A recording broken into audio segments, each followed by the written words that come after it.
ನಮಸ್ಕಾರ. ನಮಸ್ಕಾರ. ಸಂತೋಷ್ ಪತ್ತಾರ್ ಅವರೇ, ತಾವು ಭದ್ರಾಪುರ ಗ್ರಾಮ ಪಂಚಾಯಿತಿ ಅಭಿವೃದ್ಧಿ ಅಧಿಕಾರಿಯಾಗಿ ಕಾರ್ಯನಿರ್ವಹಿಸ್ತಾ ಇದ್ದೀರಿ. ಮತ್ತು ಮುಂದೆ ಕೂಡ ಈಗ ನೋಡಲ್ ಅಧಿಕಾರಿ ಮತ್ತು ಆಡಳಿತ ಅಧಿಕಾರಿ ಒಂದು ವಿಶೇಷ ನೋಡಲ್ ಅಧಿಕಾರಿಗಳನ್ನು ಮತ್ತು ಆಡಳಿತ ಅಧಿಕಾರಿಗಳನ್ನು ನಿಮ್ಮ ತಾಲೂಕು ವ್ಯಾಪ್ತಿಯಲ್ಲಿ ನೇಮಕ ಮಾಡಲಾಗಿದೆ. ಮತ್ತು ನಿಮ್ಮ ಪಂಚಾಯತಿಗೆ ಇಒರು ಕೂಡ ಇದ್ದಾರೆ. ತಾಲೂಕು ಪಂಚಾಯತಿ ಅಣ್ಣಿಗಿರಿಯ ಇಒ ಆಗಿರ್ತಕ್ಕಂಥ ಬಡೇಖಾನ್ ಅವರು ಕೂಡ ಇದ್ದಾರೆ. ಈ ಪಂಚಾಯತಿಗೆ ತಾವು ಸದಸ್ಯರಾಗಿ ತಾವು ಪಂಚಾಯತಿಗೆ ಇಲ್ಲಿ ಬಂದಾಗಿಂದ ತಾವು ಏನು ಹತ್ತತ್ರ 2 ವರ್ಷ ಬಂದಾಗಿಂದ ಯಾವ್ಯಾವ ಅಭಿವೃದ್ಧಿಗೆ ಚಾಲನೆಯನ್ನು ನೀಡಿದ್ರಿ, ಯಾವ ಅಭಿವೃದ್ಧಿ ಬಗ್ಗೆ ಯೋಚನೆ ಇಟ್ಕೊಂಡು ಬಂದಿದ್ರಿ, ಆ ಅಭಿವೃದ್ಧಿಯನ್ನು ಇಲ್ಲಿ ಯಾವುದಾಗಿದ್ದಾವೆ? ನಾವು ಮುಖ್ಯವಾಗಿ ಯಾವುದೇ ಅಭಿವೃದ್ಧಿ ಅಂದರೆ ನಮ್ಮ ಗ್ರಾಮಗಳಲ್ಲಿ ಮೂಲಭೂತ ಸೌಕರ್ಯಗಳನ್ನು ಕೊಡೋದೇ ನಮ್ಮ ಮೂಲಭೂತವಾದಂಥ ಕರ್ತವ್ಯ ಪಂಚಾಯತಿದು. ಕುಡಿಯುವ ನೀರಾಗಿರ್ಬೋದು, ರಸ್ತೆಗಳಾಗಿರ್ಬೋದು, ಬೀದಿ ದೀಪಗಳಾಗಿರ್ಬೋದು, ಇವುಗಳನ್ನೇ ಮುಖ್ಯವಾಗಿ ನಾವು ಇಟ್ಕೊಂಡು ನಮ್ಮ ಎಲ್ಲ ಕೆಲಸಗಳನ್ನು ನಮ್ಮ ದಿನನಿತ್ಯ ನಾವು ನಿರ್ವಹಿಸ್ಕೊತಾ ಹೋಗ್ತಾ ಇರ್ತೀವಿ. ಸರಿ, ಈ 2 ವರ್ಷದಲ್ಲಿ ವಿಶೇಷವಾಗಿ SC ST ಮತ್ತು ಮೀಸಲ ಕೆಟಗಿರಿದವರಿಗೆ ಮತ್ತು ಜನರಲ್ ಕೆಟಗಿರಿಯವರಿಗೆ ಯಾವ ವಿಷಯದ ಮೇಲೆ ತಾವು ಅಭಿವೃದ್ಧಿಗೆ ಪಾತ್ರ ವಹಿಸಿದ್ರಿ? ಮೊದಲನೇದು ನನ್ನ ಪ್ರಶ್ನೆ. ಎರಡನೇದು, ಸ್ಥಳೀಯ ಬರ್ತಾ ಇರುವಂಥ ನಿಧಿ 1ರಲ್ಲಿ ಬರ್ತಾ ಇರುವಂಥ ಮೀಸಲು ಹಣ ಮತ್ತು ರಾಜ್ಯ ಮತ್ತು ಕೇಂದ್ರದಿಂದ ಬರ್ತಾ ಇರುವಂಥ ಅವರಿಗೆ ಮೀಸಲು ಹಣ ಯಾವ ರೀತಿ ಅವರಿಗೆ ಆರ್ಥಿಕ ಪರಿಸ್ಥಿತಿಗೆ ತಾವು ಅನುಕೂಲ ಮಾಡಿಕೊಟ್ರಿ? ಓಕೆ, ಈಗ 25% ಹಣವನ್ನು ನಮ್ಮ ಪ್ರತಿ ಆ್ಯಕ್ಷನ್ ಪ್ಲ್ಯಾನಲ್ಲೂ ನಾವು ಮೀಸಲಾಗಿಡಬೇಕು ಅನ್ನೋದು ನಮ್ಗೆ ಗೈಡ್ಲೈನ್ಸ್ ಇದೆ, ಮಾರ್ಗದರ್ಶಿ ಸೂತ್ರದ ಪ್ರಕಾರ. ಪ್ರತಿ ವರ್ಷ ಬರುವಂಥ ರಾಜ್ಯ ಸರ್ಕಾರ ಅಥವಾ ಕೇಂದ್ರ ಸರ್ಕಾರದ ಅನುದಾನ ಆಗಲಿ ಅಥವಾ ನಾವು ಟ್ಯಾಕ್ಸ್ ನಮ್ಮ ಸ್ಥಳೀಯವಾಗಿ ಏನು ನಾವು ಟ್ಯಾಕ್ಸ್ ಕಲೆಕ್ಷನ್ ಮಾಡ್ತೀವಿ ಅದರಲ್ಲೂ ಸಹಿತ 25% ಅಂದರೆ ಒಟ್ಟು ವಸೂಲಾತಿಯ 25% ಹಣವನ್ನು SC ST ಅವರ ಅಭಿವೃದ್ಧಿಗಾಗಿಯೇ ನಾವು ಮೀಸಲಾಗಿ ಇಟ್ಕೊಂಡಿರ್ತೀವಿ ಆ್ಯಕ್ಷನ್ ಪ್ಲ್ಯಾನ್ ಪ್ರಕಾರ. ಅದೇ ರೀತಿಯಾಗಿ ನಾವು ಖರ್ಚು ಮಾಡ್ತಾ ಹೋಗ್ತೀವಿ. ಅದನ್ನು ಯಾವ್ಯಾವ ಕ್ಷೇತ್ರಕ್ಕೆ ಖರ್ಚು ಮಾಡೀವಿ ಅಂತಂದರೆ, ಈಗ ಕಡು ಬಡತನದಲ್ಲಿರ್ತಕ್ಕಂಥ ಮಕ್ಕಳಿಗೆ ವಿದ್ಯಾಭ್ಯಾಸಕ್ಕೆ ಸಹಾಯ ಮಾಡೋದಾಗಲಿ, ಆಮೇಲೆ ಶಾಲಾ ಕಾಲೇಜುಗಳ ಫೀಸನ್ನು ತುಂಬೋದಾಗಲಿ, ಅಥವಾ SC ST ಅವರು ಕಡು ಬಡವರಾಗಿದ್ದು ಶವ ಸಂಸ್ಕಾರಕ್ಕೆ ದುಡ್ಡು ಇಲ್ಲಾರದೇ ಇರತಕ್ಕಂಥವ್ರು, ಅಥವಾ ಅಂಧರು, ಅಂಗವಿಕಲರು ಮತ್ತು ಸಪ್ರೇಟಾಗಿದ್ದರೂ ಸಹಿತ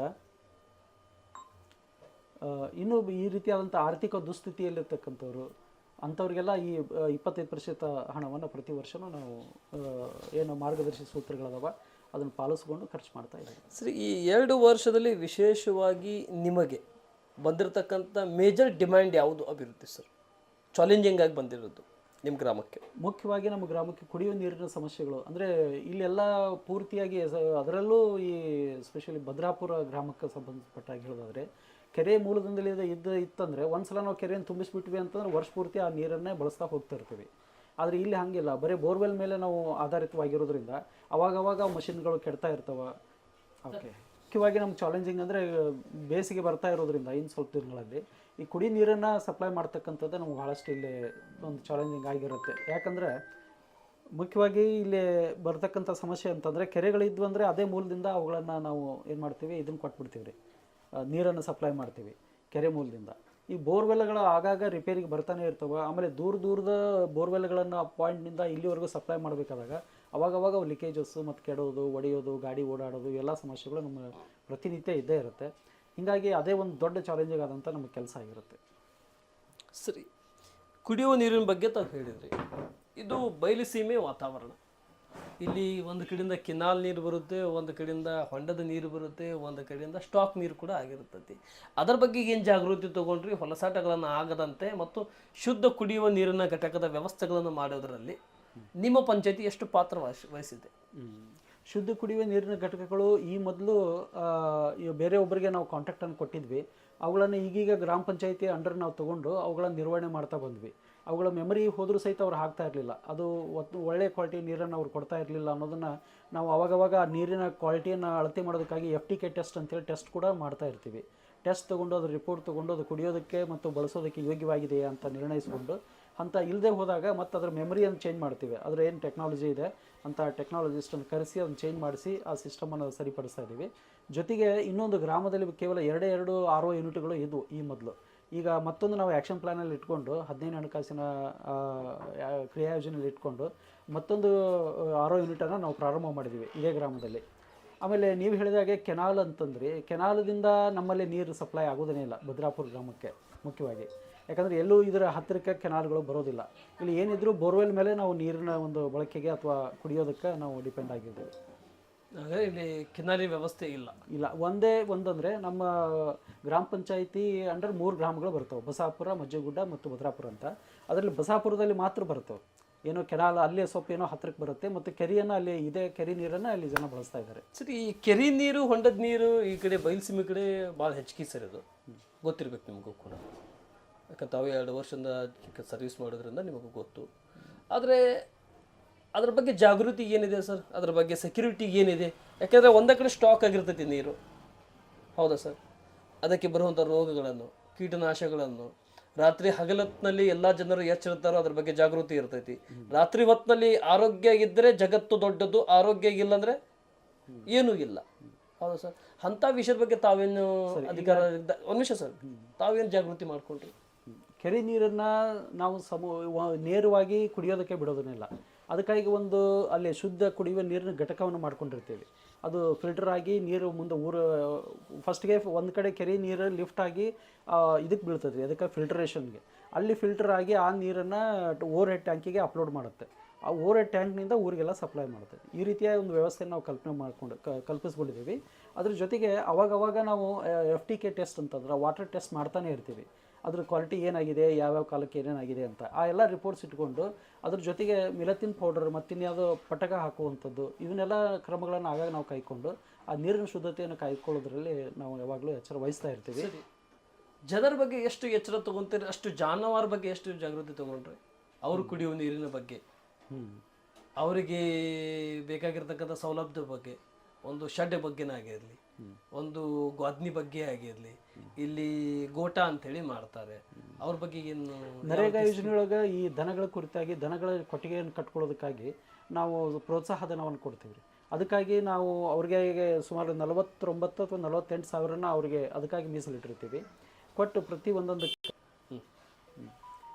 58,000 ರೂಪಾಯಿಯನ್ನು ಅವ್ರಿಗೆ ದನಗಳ ಕೊಟ್ಟಿಗೆಯನ್ನು ಕಟ್ಕೊಳ್ಳೋದಕ್ಕಾಗಿ ನಾವು ಪ್ರೋತ್ಸಾಹ ಧನವನ್ನು ದನಗಳ ಕೊಟ್ಟಿಗೆಯನ್ನು ಕಟ್ಕೊಳ್ಳೋದಕ್ಕಾಗಿ 57,000ಗಳನ್ನು ಪ್ರೋತ್ಸಾಹ ಧನವಾಗಿ ನಾವು ನರೇಗಾ ಯೋಜನೆಯಡಿ ಪ್ರತಿ ಈ ಕೃಷಿಕರಿಗೆ ಇವರಿಗೆ ಕೊಡ್ತೀವಿ. ಕುರಿ ಶೆಡ್ಗಳನ್ನು ನಿರ್ಮಾಣ ಮಾಡ್ಕೊಳ್ಳೋದಕ್ಕೆ ಪ್ರೋತ್ಸಾಹ ಧನ ಕೊಡ್ತೀವಿ. ಈ ರೀತಿಯಾಗಿ ದನಗಳು ಮತ್ತು ಕೃಷಿಕರು ಕೃಷಿ ಚಟುವಟಿಕೆಗಳಿಗೆ ಬದುಗಳನ್ನು ನಿರ್ಮಾಣ ಮಾಡ್ಕೊಳ್ಳೋದಕ್ಕೆ, ಕೃಷಿ ಹೊಂಡಗಳನ್ನು ನಿರ್ಮಾಣ ಮಾಡ್ಕೊಳ್ಳೋದಕ್ಕೆ ನರೇಗಾ ಯೋಜನೆಯಡಿ ಅವಕಾಶ ಇದೆ. ಅದನ್ನೆಲ್ಲ ಜನಗಳಿಗೆ ನಾವು ಒದಗಿಸ್ಕೊಡ್ತಾ ಇರ್ತೀವಿ. ಸರಿ, ಓಕೆ. ಶಿಕ್ಷಣದ ಬಗ್ಗೆ ಮೊದಲನೇ ಹೆಜ್ಜೆ ಅಂಗನವಾಡಿ, ಎರಡನೇ ಹೆಜ್ಜೆ ಪ್ರೌಢಶಾಲೆ, ಪ್ರಾಥಮಿಕ ಶಾಲೆ, ಹೈಸ್ಕೂಲು, ಕಾಲೇಜ್ವರೆಗೆ ಇರುವಂಥ ಶಿಕ್ಷಣ. ನಾವು ಮೊದಲನೇ ಹೆಜ್ಜೆ ಕಾಲೇಜ್ ಇರೋಕ್ಕಿಂತ ಮೊದಲನೇ ಹೆಜ್ಜೆ ನಮ್ಮ ಅಂಗನವಾಡಿ ಕಡೆ ನಾವು ಎಷ್ಟು ಜಾಗೃತಿ ಕೊಡ್ತೀವಿ, ಅಷ್ಟು SSLC ಆದಮೇಲೆ ನಾವು ಡಿಗ್ರಿವರೆಗೆ, ಸೆಕೆಂಡ್ PUCವರೆಗೆ ಹೋಗ್ತೀವಿ. ನಿಮ್ಮ ಈ ಪಂಚಾಯತಿ ವ್ಯಾಪ್ತಿಯಲ್ಲಿ ಏನು ಗ್ರಾಮಗಳನ್ನು ಬರ್ತವೆ, ಇಲ್ಲಿ ಎಷ್ಟು ಅಂಗನವಾಡಿಗಳನ್ನು ತಾವು ನಿರ್ಮಾಣ ಮಾಡಿಸಿಕೊಟ್ಟಿರಿ?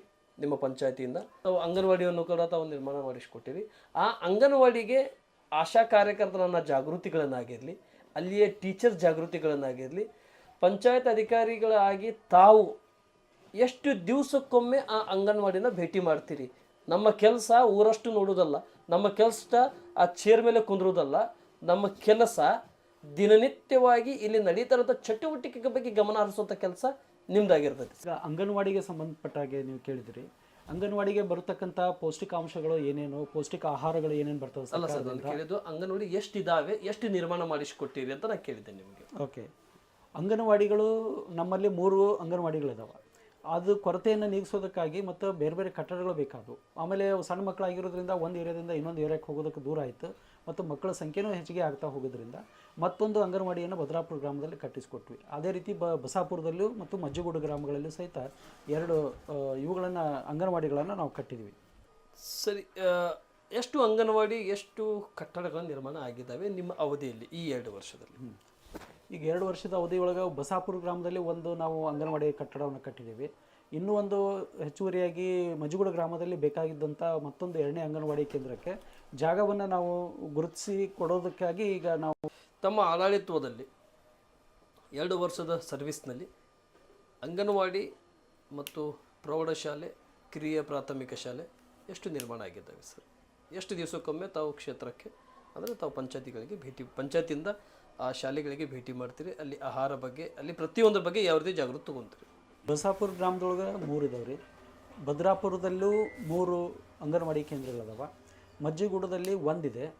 ಹೀಗಾಗಿ ಈಗ ನಾವು ಬಸಾಪುರ ಮತ್ತು ಮಜ್ಜಿಗೂಡು ಗ್ರಾಮಕ್ಕೆ ಮತ್ತೊಂದು ಹೆಚ್ಚುವರಿಯಾಗಿ ಅಂಗನವಾಡಿ ಕೇಂದ್ರಗಳು ಬೇಕು ಅಂತ ನಾವು ಮನವಿ ಸಲ್ಲಿಸಿದ್ವಿ. ಆ ಪ್ರಕಾರ ಅವರು ಈಗ ಸ್ಯಾಂಕ್ಷನ್ ಮಾಡಿಕೊಟ್ಟಿದ್ದಾರೆ. ನಾವು ಜಾಗನೂ ಗುರುತಿಸ್ಕೊಡ್ತಾ ಇದ್ದೀವಿ. ಇನ್ನೂ 2 ಅಂಗನವಾಡಿ ಕೇಂದ್ರಗಳು ಪ್ರಾರಂಭ ಆಗೋದಕ್ಕೆ ಪ್ರಗತಿ ಒಳಗದಾವ. ಸರಿ, ಪ್ರಾರಂಭ ಆಗಬೇಕು. ಸರಿ, ಆ 2 ಅಂಗನವಾಡಿ ಎಲ್ಲಿ ನಡೆಸ್ತಾ ಇದ್ದಾರೆ ಸರ್ ಈಗ ಶಾಲೆಯ ಮತ್ತೊಂದು ಕೊಠಡಿಯನ್ನು ಅಲ್ಲೇ ಇವ್ರಿಗೆ ಬಿ ಅವ್ರ ಜೊತೆಗೆ ಮಾತಾಡಿ ನಮ್ಮ ಯುವ ಸರ್ ಕಡೆಯಿಂದ ಮಾತಾಡಿಸಿ ಅಲ್ಲೇ ಒಂದು ರೂಮನ್ನು ಕೊಟ್ಟು ಅಲ್ಲೇ ಅಂದರೆ ಅಡ್ಜಸ್ಟ್ಮೆಂಟವಾಗಿ ಕೂಡ ನಡೀತಾ ಇದೆ. ಸರಿ, ಅದಕ್ಕೆ ಸಂಬಂಧಪಟ್ಟಿರ್ತಕ್ಕಂಥ ಆಹಾರದ ಬಗ್ಗೆ, ಅದಕ್ಕೆ ಸಂಬಂಧಪಟ್ಟಿರ್ತಕ್ಕಂಥ ಶಿಕ್ಷಣದ ಬಗ್ಗೆ ಆಶಾ ಕಾರ್ಯಕರ್ತರಾಗಿರಲಿ ಮತ್ತು ಅಲ್ಲಿಯ ಟೀಚರ್ಸ್ ಆಗಿರಲಿ ಮತ್ತು ಅಲ್ಲಿಯ ಅಡುಗೆ ಮಾಡುವಂಥ ಆಯಾಮವರಾಗಿರಲಿ, ಅವ್ರ ಬಗ್ಗೆ ನಿಮ್ಮ ಕಾಳಜಿ ಎಷ್ಟು ದಿವಸಕ್ಕೊಮ್ಮೆ ಭೇಟಿ ಮಾಡ್ತೀರಿ? ಅಥವಾ ನೀವೇನು ಊರಷ್ಟೇ ನೋಡ್ತಿರೋ ಅಥವಾ ಪಂಚಾಯತಿ ಬಂದು ನಿಮ್ಮ ಲೆಕ್ಕಪಕ್ಕ ಅಷ್ಟೇ ನೋಡ್ತಿರೋ ಅಥವಾ ಶಿಕ್ಷಣಕ್ಕೂ ಕೂಡ ಭೇಟಿ ಮಾಡ್ತೀರಿ? ಶಾಲೆಗಳಿಗೆ ಅವಾಗವಾಗ ಮತ್ತು ಅಂಗನವಾಡಿ ಕೇಂದ್ರಗಳಿಗೆ ಅಂದಾಜ ಅವಾಗವಾಗ ಅಂದರೆ ಅಂದಾಜ ಒಂದು ವಾರ 15 ದಿವಸಕ್ಕೊಂದೊಂದ್ಸಲ. ಈಗ ಪ್ರತಿ ಅಂಗನವಾಡಿ ಮತ್ತು ಶಾಲೆಗಳಿಗೆ ನಾವು ಭೇಟಿ ಕೊಡ್ತಾನೆ ಇರ್ತೀವಿ. ವಾರಕ್ಕೊಂದ್ಸಲ ಮತ್ತು 15 ದಿವಸಕ್ಕೊಂದ್ಸಲ, ಮತ್ತು ಅಗತ್ಯ ಬಿತ್ತಂದ್ರೆ ಇನ್ನೂ ಯಾವತ್ತು ಏನೇನು ಸಮಸ್ಯೆಗಳಿದ್ದಾಗ ಭೇಟಿ ಕೊಡ್ತಾ ಇರ್ತೀವಿ, ಕೇಳ್ತಾನೂ ಇರ್ತೀವಿ.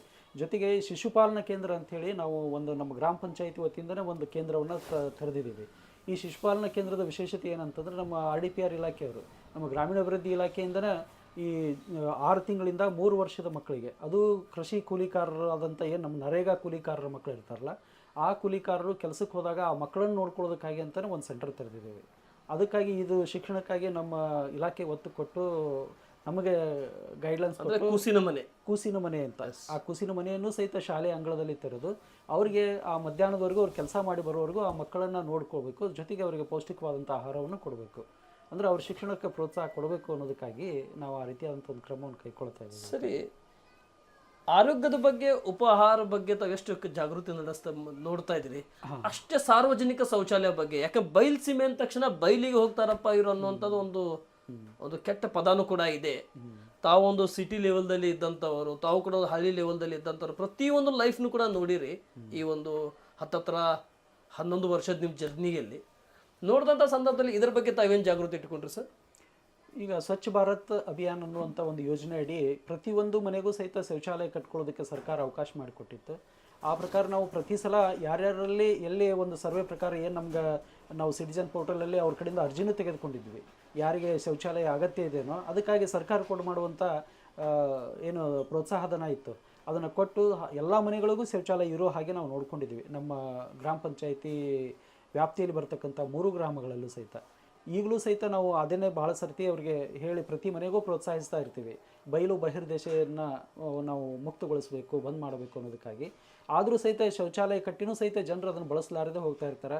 ಅದ್ರ ಕುರಿತಾಗಿ ಅರಿವು ಮತ್ತು ತಿಳುವಳಿಕೆಯನ್ನು ಮೂಡಿಸೋದಕ್ಕಾಗಿ ಕೆಲವೊಂದು ಕಲಾ ತಂಡಗಳು ಮತ್ತು ನಾಟಕಗಳು, ಅವುಗಳ ಮೂಲಕ ಬೀದಿ ನಾಟಕಗಳ ಮೂಲಕ ಅವರಲ್ಲಿ ಒಂದು ತಿಳುವಳಿಕೆಯನ್ನು ಮೂಡಿಸೋದಕ್ಕಾಗಿ ಮೊಬಿಲೈಸ್ ಮಾಡ್ತಾ ಇರ್ತೀವಿ, ಮಾಡ್ತಾ ಇರ್ತೀವಿ. ಸರಿ ಸರಿ, ನನ್ನ ಲಾಸ್ಟ್ ಹಂತಕ್ಕೆ ಬರ್ತಾ ಇದ್ದೇನೆ. ನಿಮಗೆ ಸಹ ಕೆಲಸದ ನಿಮಿತ್ತ ಹೊರಗಡೆ ಹೋಗಬೇಕು. ಈ ಭದ್ರಾಪುರ ಪಂಚಾಯತಿಗೆ ಒಟ್ಟು ಬರುವಂಥ ಹಳ್ಳಿ ಎಷ್ಟು ಸರ್? 3 ಗ್ರಾಮಗಳು ಬರ್ತವೆ. ಯಾವ್ಯಾವ ಗ್ರಾಮ? ಭದ್ರಾಪುರ, ಬಸಾಪುರ ಮತ್ತು ಮಜ್ಜಿಗೂಡ. ಇದರಲ್ಲಿ ಕಂದಾಯ ಗ್ರಾಮ ಯಾವುದು ಸರ್? 3 ಕಂದಾಯ ಗ್ರಾಮ. 3 ಕಂದಾಯ ಗ್ರಾಮ. 3 ಗ್ರಾಮಗಳಲ್ಲೂ ನಾವು. ಸರಿ, 3 ಗ್ರಾಮದಲ್ಲಿ ಫಸ್ಟಿಗೆ ನಾನು ಕೇಳ್ತಾ ಇರೋದು ಮಜ್ಜಿಗೂಡ ಬಗ್ಗೆ. ಮಜ್ಜಿಗೂಡದಲ್ಲಿ ನಿಧಿ 1ರ ಡಿಮ್ಯಾಂಡ್ ಎಷ್ಟಿದೆ?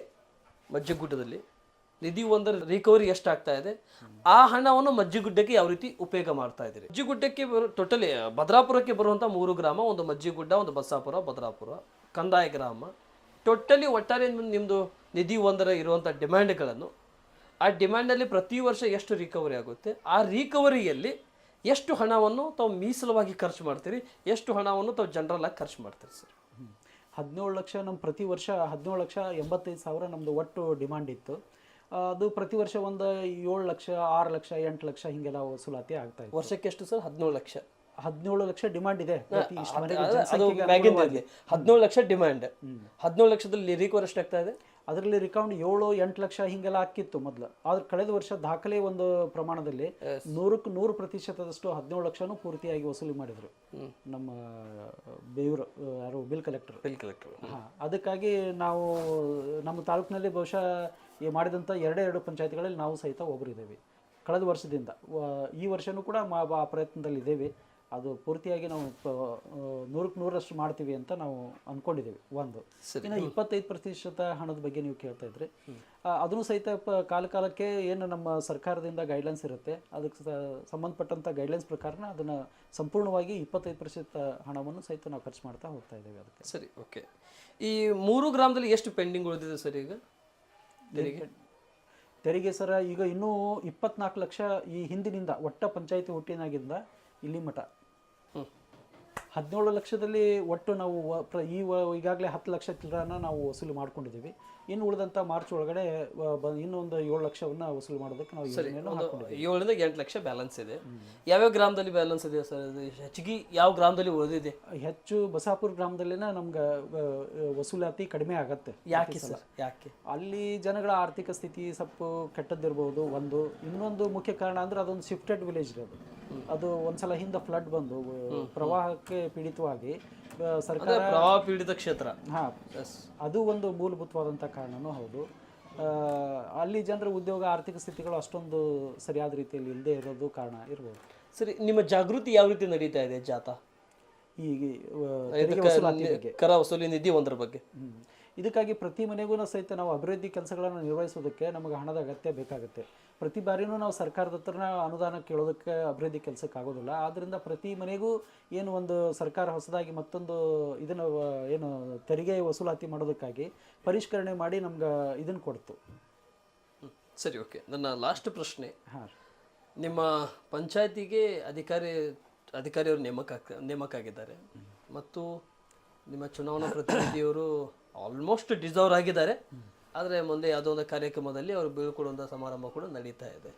ಈ ನಡೆಯುವಂಥ ಸಂದರ್ಭದಲ್ಲಿ ಯಾವ್ಯಾವ ಅಭಿವೃದ್ಧಿಯನ್ನು GB ಮೀಟಿಂಗ್ ಆಗಿರಲಿ, ಸಾಮಾನ್ಯ ಸಭೆ ಆಗಿರಲಿ, ವಾರ್ಡ್ ಸಭೆಯಲ್ಲಿ ಆಗಿರಲಿ, ಅಥವಾ ಹೊರಗಿನಿಂದ ಬಂದಿರತಕ್ಕಂಥ ಡಿಮ್ಯಾಂಡ್ಗಳನ್ನಾಗಿರಲಿ, ಇಲ್ಲಿವರೆಗೆ ಎಷ್ಟು ಬಂದಿದ್ದಾವೆ, ಎಷ್ಟು ಪ್ರಕ್ರಿಯೆಗಳನ್ನು ಪ್ರಾರಂಭದಲ್ಲಿ ಇದ್ದಾವೆ, ಎಷ್ಟು ಪೆಂಡಿಂಗ್ ಉಳಿದಿದ್ದಾವೆ, ಎಷ್ಟಿಗೆ ಚಾಲನೆ ಕೊಡಬೇಕಾಗುತ್ತೆ? ನನ್ನ ಲಾಸ್ಟ್ ಪ್ರಶ್ನೆ ಸರ್ ಇದು. ಈಗಾಗಲೇ ಆಡಳಿತಾಧಿಕಾರಿಗಳ ನೇಮಕವನ್ನು ನಮಗೆ ಮಾಡಿ ಆದೇಶವನ್ನು ಕೊಟ್ಟಿದ್ದರು. ಆ ಪ್ರಕಾರ ಆಡಳಿತಾಧಿಕಾರಿಗಳು ಬಂದು ಇಲ್ಲೇ ಹಾಜರಾತಿಯನ್ನು ತೆಗೆದುಕೊಂಡು ಹೋಗಿದ್ದಾರೆ. ಬಂದು ನಮ್ಮ ಪ್ರತಿನಿತ್ಯದ ಎಲ್ಲ ಚಟುವಟಿಕೆಗಳನ್ನು ಗಮನಿಸ್ತಾ ಇದ್ದಾರೆ.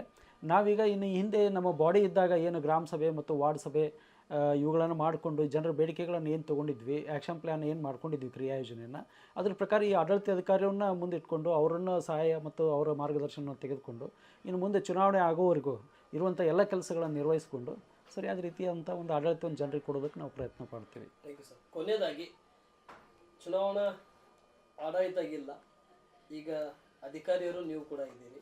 ಕ್ಷೇತ್ರ ಈ ಒಟ್ಟಾರೆ ಬರುವಂಥ 3 ಗ್ರಾಮಸ್ಥರ ಮತದಾರರಿಗೆ ನೀವು ಏನು ಹೇಳಕ್ಕೆ ಇಷ್ಟಪಡ್ತೀರಿ? ಮುಖ್ಯವಾಗಿ ಈ ಮೂಲಕ ನಾನು ಜನರಲ್ಲಿ ಕೇಳ್ಕೊಳ್ಳೋದೇನಂತಾರೆ, ಈಗ ತಮ್ಮ ಎಲ್ಲ ಕೆಲಸಗಳನ್ನು ನಿರ್ವಹಿಸಬೇಕು, ಗ್ರಾಮದಲ್ಲಿ ಯಾವುದಾದ್ರೂ ಅಭಿವೃದ್ಧಿ ಕಾರ್ಯಗಳನ್ನು ಮಾಡಬೇಕಂದ್ರೆ ಪ್ರತಿ ಸಲ ಸರ್ಕಾರದ ಹತ್ರ ಅನುದಾನವನ್ನು ಕೇಳೋದಕ್ಕಾಗೋದಿಲ್ಲ. ಆದ್ದರಿಂದ ಪ್ರತಿ ಮನೆಗಳಿಗೆ ಇರತಕ್ಕಂಥ ಮನೆ ಪಟ್ಟಿ ಟ್ಯಾಕ್ಸನ್ನು, ತೆರಿಗೆಯನ್ನು ತಾವು ಕಟ್ಟಬೇಕು. ಜೊತೆಗೆ ಶೌಚಾಲಯಗಳನ್ನು ಸರಿಯಾಗಿ ಬಳಸಿ ಗ್ರಾಮದ ಆರೋಗ್ಯ ಮತ್ತು ನೈರ್ಮಲ್ಯವನ್ನು ಕಾಪಾಡ್ಕೋಬೇಕು. ಸಾರ್ವಜನಿಕ ಸ್ಥಳಗಳನ್ನು ಸ್ವಚ್ಛವಾಗಿ ತಾವು ಸಹಿತ ತಮ್ಮ ಮನೆ ಸುತ್ತಮುತ್ತಲ ವಾತಾವರಣವನ್ನು ಸ್ವಚ್ಛವಾಗಿ ಇರೋ ಹಾಗೆ ತಾವು ಇಟ್ಕೋಬೇಕು. ಜೊತೆಗೆ ನಮ್ಮ ಗ್ರಾಮ ಪಂಚಾಯತಿಯ ಗಾಡಿ ಬಂದಾಗ ಆ ಕಸವನ್ನು ಇಟ್ಟು ಅದಕ್ಕೆ ಹಾಕುವಂಥ ಒಂದು ವ್ಯವಸ್ಥೆಯನ್ನು ತಾವು ಮಾಡ್ಕೋಬೇಕು. ನಮ್ಮ ಜೊತೆಗೆ ಎಲ್ಲ ಸಹಾಯ ಸಹಕಾರವನ್ನು ಕೊಟ್ಟು ನಮ್ಮಿಂದ ಕೆಲಸವನ್ನು ಸರಿಯಾಗಿ ತೆಗೆದುಕೊಂಡು ಗ್ರಾಮದ ಮತ್ತು ಜನರ ಅಭಿವೃದ್ಧಿಯನ್ನು ಮಾಡಬೇಕು ಅನ್ನೋದು ನಮ್ಮ ಮುಂದಿನವಾದಂಥ ಒಂದು ಗುರಿ. ಸರ್, ಇನ್ನೊಂದು ನಮ್ಮ ಮಾಧ್ಯಮದಿಂದ ನಿಮ್ಗೊಂದು ಬೇಡಿಕೆ ಇದೆ. ಆ ಬೇಡಿಕೆ ಏನಂತ ಹೇಳಿದ್ರೆ, ಮೊದಲು ಸರ್ ಪಂಚಾಯತಿ ಕಟ್ಟಡವನ್ನು ಹೊಸದಾಗಿ ಮಾಡ್ಕೊಳ್ಳಿ ಸರ್. ಈಗಾಗಲೇ ಆಗ್ತಾ ಇದೆ ಸರ್. ಕಟ್ಟಡ ಅರ್ಧಕ್ಕೆ ಬಂದು ಲಿಂಟಲ್ ಲೆವೆಲ್ವರೆಗೂ ಬಂದು ನಿಂತಿದೆ. ಇನ್ನು ಮುಂದಿನ ದಿನಗಳಲ್ಲಿ ಹೊಸ ಬಾಡಿ ಬಂದ ತಕ್ಷಣ ಅದನ್ನು ಇನ್ನಷ್ಟು ಸ್ಲ್ಯಾಬ್ ಹಾಕಿ ಕಂಪ್ಲೀಟ್ ಮಾಡಿ ನಾವು ಹೊಸ ಕಟ್ಟಡಕ್ಕೆ ಶಿಫ್ಟ್ ಆಗೋರು ಕೂಡ ಇದ್ದೀವಿ.